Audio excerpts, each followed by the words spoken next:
Chers élèves, bonjour et bienvenue. Nous sommes toujours en train de présenter la leçon de l'équation réduite d'une droite dans un plan. Aujourd'hui, on va entamer la troisième partie, le paragraphe consacré aux positions relatives de deux droites dans un plan. Tâchez donc à bien se concentrer sur notre vidéo. Donc la première position, c'est-à-dire que les deux droites sont parallèles. Activité, on considère la figure ci-dessous. La figure contient deux droites parallèles. La première droite, c'est la droite D. La deuxième, c'est la droite K. D et K sont deux droites parallèles. On va extraire la pente de chaque droite. Donc la pente de la première droite égale à 3 sur 2 et la pente de la deuxième égale aussi au même nombre.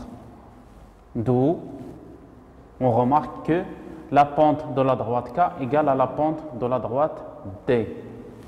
On peut dire que deux droites sont parallèles si et seulement si leurs pentes sont égales. Propriété, soit où j'ai un repère orthonormé, D et D' de droite telle que l'équation réduite de la droite D s'écrit sous la forme y est égal à mx plus p et celle de D' et y est égal à m'x plus p'. Si m est égal à m', les deux pentes sont égales, alors les deux droites sont parallèles.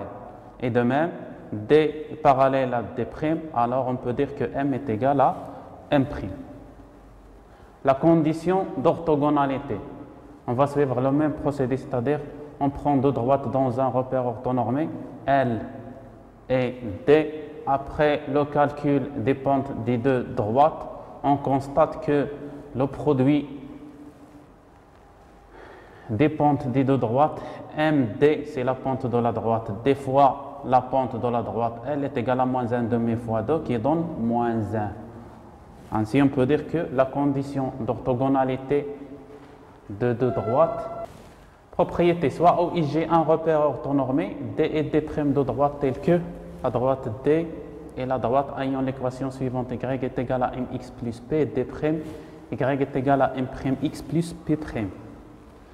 Si m fois m' est égal à moins 1, alors on peut dire que les deux droites D et D' sont orthogonales. La réciproque est aussi vraie, c'est-à-dire que si D est perpendiculaire à D', on peut dire que le produit de M' est égal à moins 1. On va corriger un exercice d'application. On considère les droites. La première droite D ayant l'équation réduite y est égal à 2x plus 2. La deuxième K ayant l'équation réduite y est égal à 2x plus 5. Donc, la pente de D, c'est 2. L'ordonnée à l'origine est égale à 2. La pente de K est égale à 2. L'ordonnée à l'origine de K est égale à 5. La troisième droite, L, a pour équation réduite y est égale à moins 1 demi x plus 2. Donc la pente de L est égale à moins 1 demi et l'ordonnée à l'origine est égale à 2. Montrons que D est parallèle à K, que la droite D est parallèle à la droite K et la droite D est perpendiculaire à la droite L. D'après le critère du parallélisme, il faut que les deux droites ont la même pente. Ici, on peut extraire les pentes à partir des équations réduites précédentes. La pente de D, qui est égale à 2, est égale aussi à la pente de K. Donc, on peut dire que les deux droites sont parallèles. D est perpendiculaire à L. Il faut que le produit des pentes des deux droites soit égal à moins 1. MD, c'est un symbole qui désigne la pente de D fois ML, la pente de L, c'est-à-dire 2, la pente de D, fois moins 1 demi, la pente de L. On trouve moins 1, donc on peut dire que D est orthogonal à K. Exercice d'application 2. le plan toujours est muni d'un repère orthonormé OIG. On considère les points A de coordonnées de 3, B moins 1 moins 3 et C 1, 4. La première question demande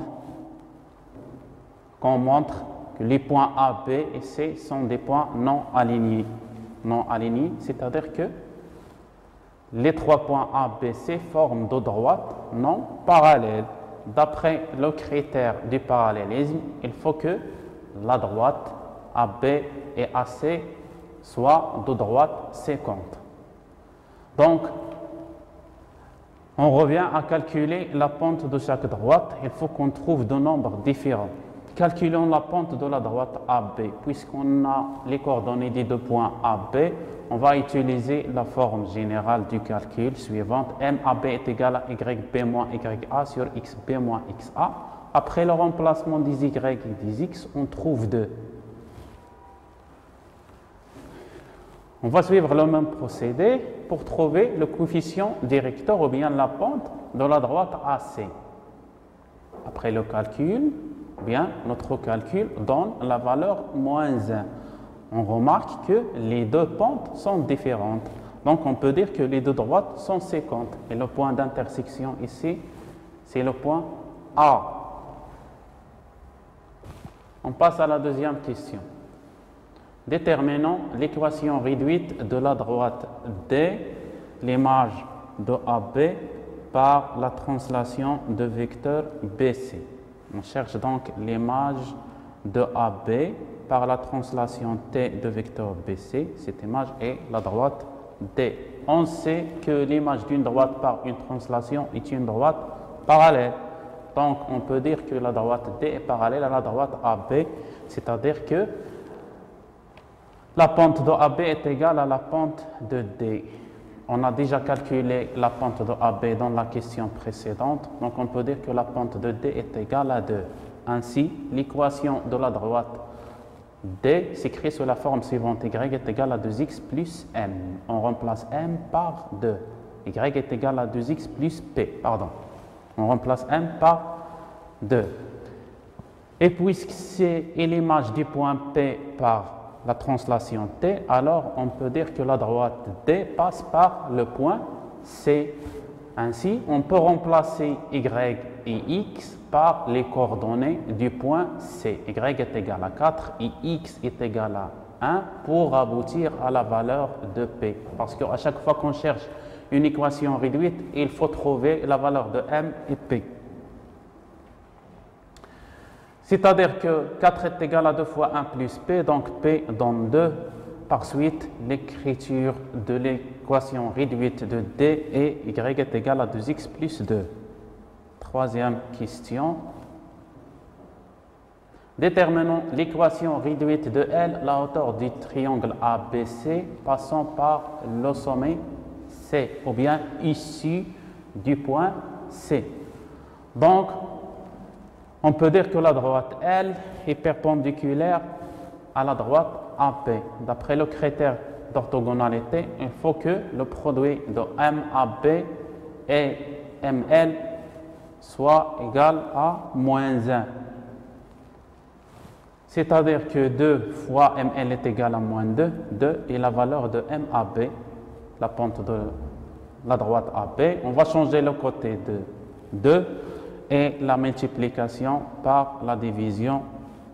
On trouve ML est égal à moins 1,5. C'est-à-dire que la pente de la droite L est égale à moins 1,5. Ainsi, l'équation réduite de la droite L est Y est égal à moins 1,5 X plus P. Toujours pour trouver la valeur de P, il faut remplacer Y et X par les coordonnées d'un point qui appartient à cette droite. Ici, on a dit que la droite L passe par le sommet C. Après le remplacement, on trouve la valeur de P qui est égale à 9 sur 2. Par conséquent, l'écriture de l'équation réduite de L est Y est égal à moins 1,5 X plus 9 sur 2. Troisième K, c'est l'intersection de deux droites. Le premier, c'est le parallélisme, le deuxième, l'orthogonalité. Ainsi, on arrive à l'intersection de deux droites. Exemple, on va prendre deux droites. Il faut qu'on détermine le couple de coordonnées du point d'intersection de ces deux droites. On considère la droite D d'équation réduite y est égale à 2x plus 3 et la droite L d'équation x moins 3y est égale à moins 14. Donc il faut simplifier cette équation, c'est-à-dire il faut l'écrire sous la forme de y est égal à mx plus p pour déduire la valeur de m. D'abord, est-ce que les deux droites sont séquentes? Les deux droites sont séquentes si leurs pentes sont différentes. D'après l'équation de la droite D, on peut dire que la pente de la droite D est égale à 2. On va réduire la deuxième équation pour obtenir la pente de L, c'est-à-dire il faut changer le côté de x et le côté de moins 3. On va changer le côté de x et avec un changement de signe.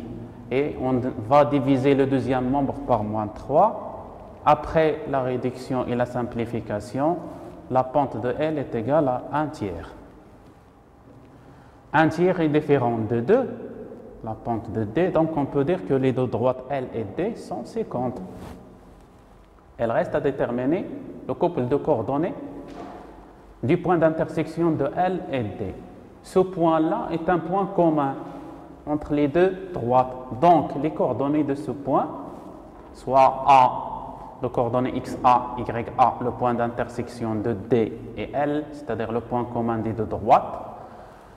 Les coordonnées de A vérifient les deux équations. Donc, on peut remplacer Y et X dans les deux équations par YA et XA. Ainsi, le couple de coordonnées vérifie deux équations. On peut remplacer la conjonction est par une accolade pour obtenir un système de deux équations à deux inconnus parce qu'on cherche l'abscisse de A et l'ordonnée de A, le couple de coordonnées du point d'intersection. Comment? On va utiliser la transitivité de l'égalité ou bien on va remplacer YA par sa valeur dans la deuxième équation. Cette méthode s'appelle la substitution. Donc, on trouve une équation à un seul inconnu.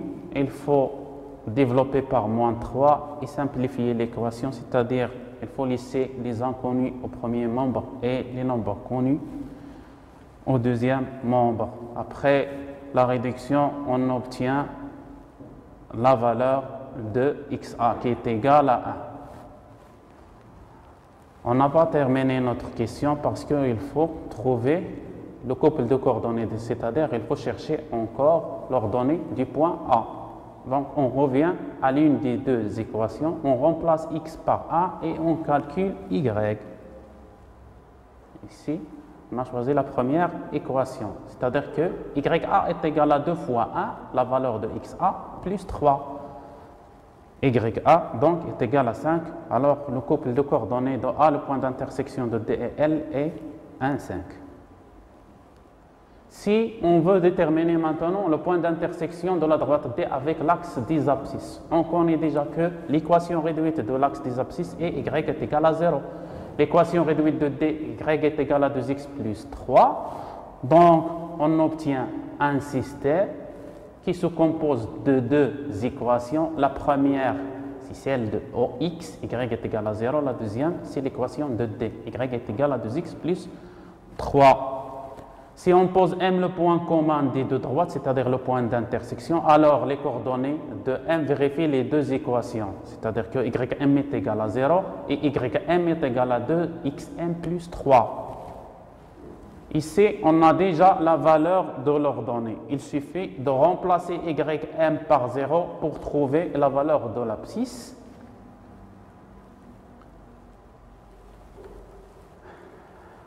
Donc, pour aboutir à XM, il faut changer le côté de 3 avec un changement de signe et on divise le total par 2. XM est égal à moins 3 sur 2. Par suite, M est le point du couple de coordonnées moins 3 sur 2, 0.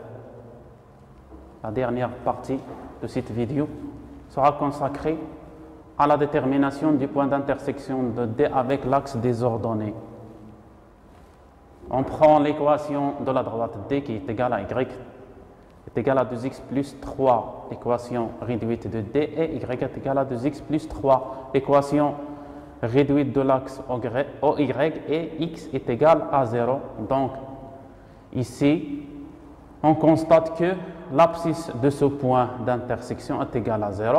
On revient à l'équation réduite de D pour trouver l'ordonnée, c'est-à-dire on remplace x par 0 et on calcule 2 fois 0 plus 3. On obtient y est égal à 3. Le point d'intersection des deux droites D et l'axe des ordonnées est y de couple de coordonnées, et n de couple de coordonnées 0, 3.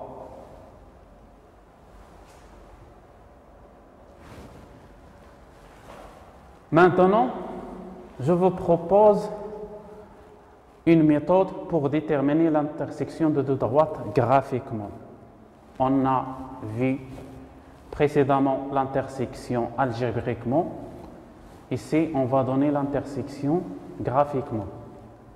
Cela revient à résoudre un système graphiquement, parce qu'on a dit que l'intersection est la résolution d'un système. Mais ici, on va résoudre ce système graphiquement. Alors, le système se compose des équations réduites des deux droites, par exemple D et L.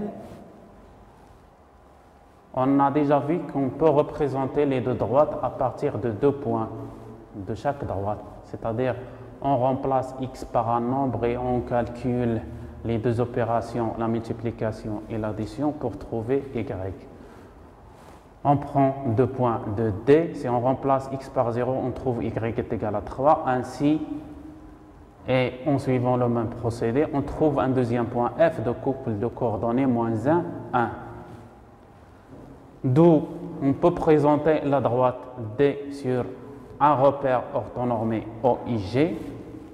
On pose d'abord les deux points E et F et on lie les deux par une droite. Cette droite est la droite D.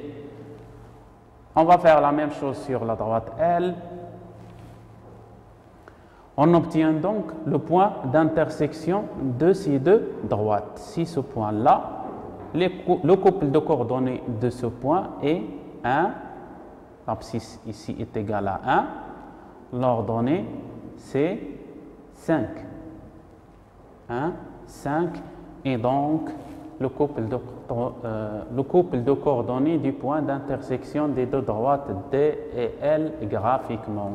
Donc on peut dire que le couple 1, 5 est la solution du système qui contient les deux équations réduites des deux droites.